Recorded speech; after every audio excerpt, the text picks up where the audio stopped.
analista de Fundef. Bienvenido. Hola Susana, un gusto estar aquí contigo y en tu programa. Gracias. Pues bueno, como decíamos, este es el mayor recorte de impuestos en los últimos 30 años. ¿Cómo se encuentra Estados Unidos frente a otras economías de la OCDE y cómo se encontrará después de la implementación de la reforma? Fíjate, Susana, que lo que está ocurriendo en Estados Unidos es una verdadera revolución fiscal. Como bien señalas, en 30 años no se había visto un cambio de esta magnitud y obviamente, como bien han señalado, pues prácticamente desde el inicio del programa, pues en México se tendrá que pensar en qué medidas para poder enfrentar esta situación, pero hay que comprender por qué en Estados Unidos el presidente Trump, junto con todos sus asesores, por qué están tomando esta medida. Quitando a un lado el tema político, hay que ver que en Estados Unidos pues realmente se pagan altos impuestos corporativos y como lo podemos ver en una grafiquita que igual en un momentito sale, podemos comparar que Estados Unidos pues tiene prácticamente un impuesto a las empresas, como bien estamos viendo en esta gráfica, pues se paga el 35%, en Francia el 34%, Bélgica el 33%, Australia 30%, México está entre los países que más impuesto ISR se le cobra a las empresas con el 30%, Grecia el 29%, Nueva Zelanda el 28%, entre otros países. Entonces, bueno, aquí lo vemos, básicamente Portugal 28, Austria 25, España, Israel 24, Italia también el 24. Obviamente Estados Unidos a nivel empresarial tiene altos impuestos, Japón 23, países desarrollados que han crecido mucho, Corea del Sur 22, Luxemburgo 20. Entonces lo que está haciendo Estados Unidos, Susana, es hacerse más competitivo. Quedaría como en este rango si lo bajara al 20%, ¿no? Quedaría en este rango y lo que es más peligroso, México va a quedar entre los 4 países de la OCDE que se cobran más altos impuestos con el ISR del 30.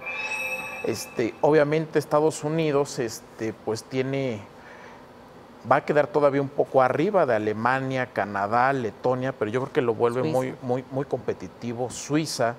Y aquí, Susana, con todos estos datos que amablemente están mostrando, ¿qué nos indica? Que los países desarrollados cobran tasas moderadas de impuestos a las empresas. ¿Por qué razón? Quitando todo tema teórico, político, etcétera, sino solamente el pragmático, pues un empresario lo que busca es la facilidad para hacer negocios. Y en México, desafortunadamente, el principal socio de una pequeña y mediana empresa, ya no digamos de las grandes corporaciones, es el gobierno, porque a este 30% de ISR que se le cobra a las empresas hay que sumar el impuesto a los dividendos, que es el 10%, el PTU al 10%, en la mala reforma fiscal que aquí he criticado, que se hizo en México en el 2013, además las deducciones a las prestaciones que se dan a los trabajadores se redujo a la mitad, pues obviamente toda esta carga fiscal que está cargando México, pues va a competir con pues el gran alivio de impuestos que van a tener en Estados Unidos, Susana. Claro, y también, bueno, ya platicábamos también que esto tendría afectaciones en el déficit fiscal estadounidense. Así es, fíjate que muchos académicos, analistas dicen que, bueno, probablemente el déficit fiscal en Estados Unidos se va a incrementar. De hecho, posiblemente, bueno, ahorita en la gráfica se está viendo, el déficit fiscal en Estados Unidos se incrementó, pues a raíz de la crisis financiera del 2008, afortunadamente se fue corrigiendo. Hoy todavía en el 2017 se encuentra pues en un rango razonable, pero este déficit se va a incrementar a 1.5, 1.6 billones de dólares. Y obviamente, pero no se sabe realmente el impacto que va a tener esta reforma, Susana, porque si bien unos pueden alegar, bueno, se van a bajar los impuestos, pero los ingresos no los va a recibir directamente ya el gobierno.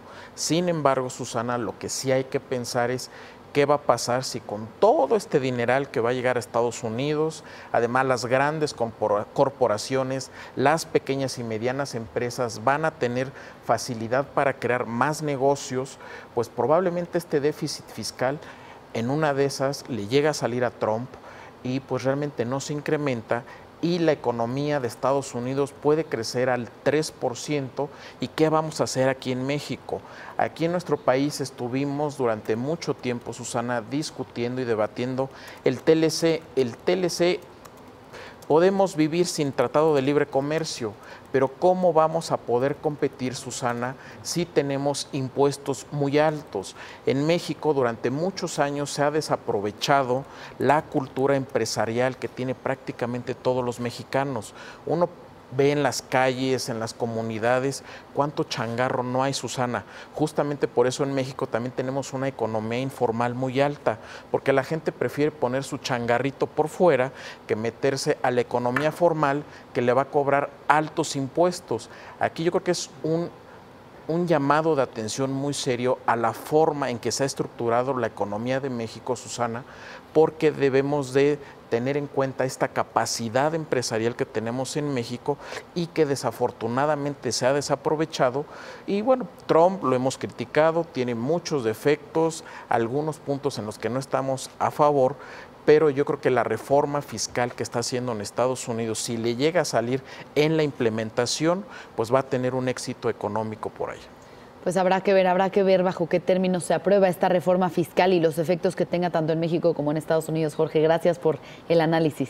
Gracias, Susana. Hasta la próxima. Gracias, Jorge Sánchez Tello, economista de Fundef. ¿Y cómo